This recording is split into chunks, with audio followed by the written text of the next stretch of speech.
Good afternoon, YouTube, and welcome back to another video brought to you by Your Financial Independence. As you can see by the thumbnail, we're going to be talking about SoFi stock today. I have a really interesting video. So if you're part of the hype community, I will say this is not geared towards that. So we're basically going to be going over future revenue growth, future price to sales, and I have a chart for all this. I went a little bit in depth all last night. I was looking at different variables, what I could see plan out. And then we're also going over in the future what kind of PE ratio, what kind of earnings SoFi is going to have, in my opinion. And then we're going to go on my first year, next year, super bullish in that. And then I'll go along and explain why I think that. So I always have to plug this in here. If you do enjoy this no hype, nice videos, a lot of research-based videos, make sure you hit that subscribe and like button. But now let's get back into this video.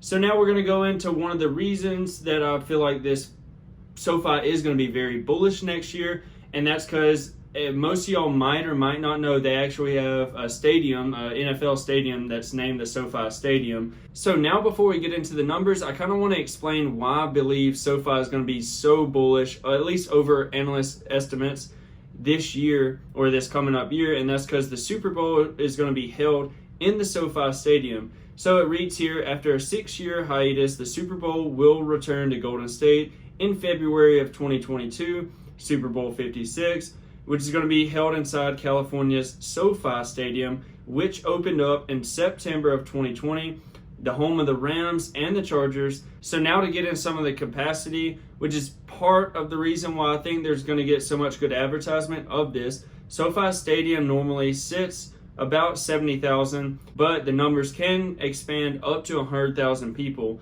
And that's nice. They're going to see probably a lot more SoFi signs, a lot more advertisements in between, timeouts and stuff like that. Like, this game is brought to you by SoFi because you're at the SoFi Stadium and so forth. But you also got to think that is getting broadcasted on every single major, television or, CBS, Fox Sports, all that, ESPN, that's getting advertised everywhere. That, SoFi Stadium, people are going to be like, oh, what is SoFi? They can get my money right for me. So I believe, and you got to imagine the millions and tens of maybe hundreds of million that might actually watch that, and how much brand recognition they're going to get off of the Super Bowl itself, which I believe is an awesome deal that they signed, that to where they got the naming rights on that stadium. So just so y'all can kind of get a visual reference of what the stadium is looking like, you can see it here on the screen. It looks pretty awesome. I can try to zoom in. Hopefully this actually pulls up on the video, but it looks really cool. Now before we get into some of the numbers that I'll run, I want to go over, Upstart is kind of a competitor. I see PayPal being a little bit more competitive with them, which is the next stock we're going to go over. So the net profit margin you can see here, 19.08%. And then PayPal, they have a net profit margin of 18.98%. So both super good companies. So I wanted to throw this article on here. That way we can kind of get, banks are different than fintech. So they're going to all have different profit margins. And it really depends on how good the company is with managing money, advertising spend, and how much they can save and still keep their software or apps running, good. That way they keep users. But you can see here at the very bottom of this article right here, basically the average range is about 5.1 to 40.5% profit margin for fintech companies. So before we get into these numbers that I ran, I do want to say that I am a conservative person. I don't want to throw out a bunch of hype out there, and somebody invest more money than they need to in a stock. But I want to go over the numbers that I truly believe SoFi is going to hit in these upcoming years. And I ran these numbers out to 2024 because after that, it's such a broad range. Like they could still continue to grow 30, 40, 50% after those years. It really just depends on how good the management is and how growth driven they are. But to get into a little bit of a recap, we're going to go over the annual net revenue first. So 2018, just a quick little recap. They done 241 million, 2019, 451 million, 2020, 621 million. So growing very fast. 2021, I believe that they're going to pull in about 980 million. So, basically right there where analysts are putting them. 2022 is when I'm really bullish on this. Everybody on the Super Bowl, say they get, out of the tens of millions of people using that, say they get maybe 100,000 people to at least download the app. Maybe that's even a little bit bullish, maybe 50,000 people. But then how many people they're going to refer to after they use the app? I use the app and I love it. I love the company. So how many, they're going to basically get organic growth from that, word of mouth advertising that costs SoFi $0. So 2022, I have them revenue 62% up. That brings them to 1.58 billion. 2023, 2.37 billion. That's a 50% gain in revenue. 2024, growth starting to slow down a little bit because the company is getting bigger and bigger. I have them at about a 45% up for revenue. That's 3.44 billion. And then comment down below if you agree with these numbers. I want this to be, a community-based channel. So any kind of opinion out there, I'm glad if you comment down below. That way we can get a broad array of opinions out there.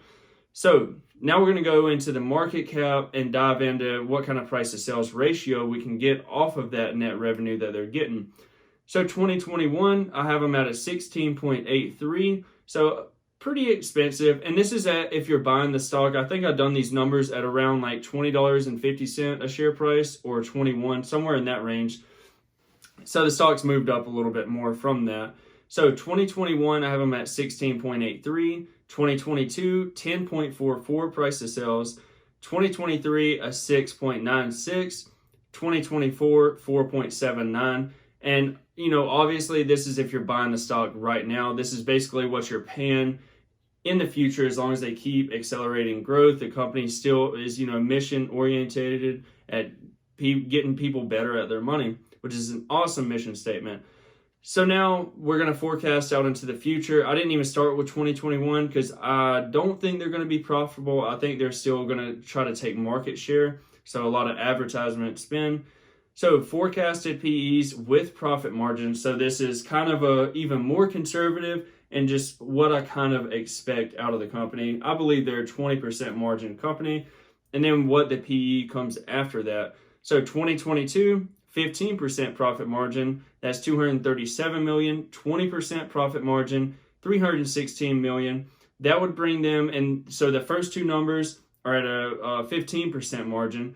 So that would bring them at a 72 forward PE if they're profitable in 2022, which I believe that's when they're going to start to be profitable, at least for the majority of the year. And now 2023, we have them 15% profit margin, 355 million, 20%, 474 million.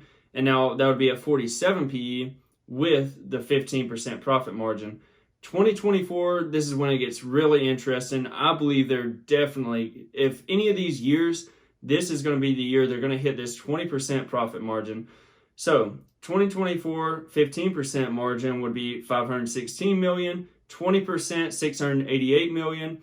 And then that would be a 32 with a 15% profit margin and an 18 for a 20% margin on this company. Now to get this kind of a reference, I believe PayPal is a pretty decent company to compare to SoFi. So PayPal's average PE for the past 5 years averaged out to get the median is 57.51. So if SoFi was to match that PE, that would be a 3.2x for today's market cap. That would translate into a stock price of $67.20, translating into a 3-year CAGR rate of about 47.2%. So basically, in my opinion, 2024, this stock price, and once again, this is a little bit conservative because I try to be more conservative than I am bullish. That way I'll make less mistakes and get smarter as an investor in general. So by year's end, 2024, that's my price range or price prediction is around that, $65 to $70 per share mark. So I hope you enjoyed this video. I hope you got a lot of knowledge out of this video. Now, my brain was hurting a little bit after this. I don't run numbers that much. I hope y'all enjoyed this content though, and it means a lot if you do hit the subscribe and like button, as we are a small channel. And then once again, comment down below, what do you think about these numbers? Am I too bullish? Am I too old-fashioned with these numbers? Am I not, seeing something here? So comment down below and let's all have our own opinion on this stock. I think that's awesome. So now we're just rambling on. So I do appreciate it that you did watch this video if you made it this far, and catch me back on the next video.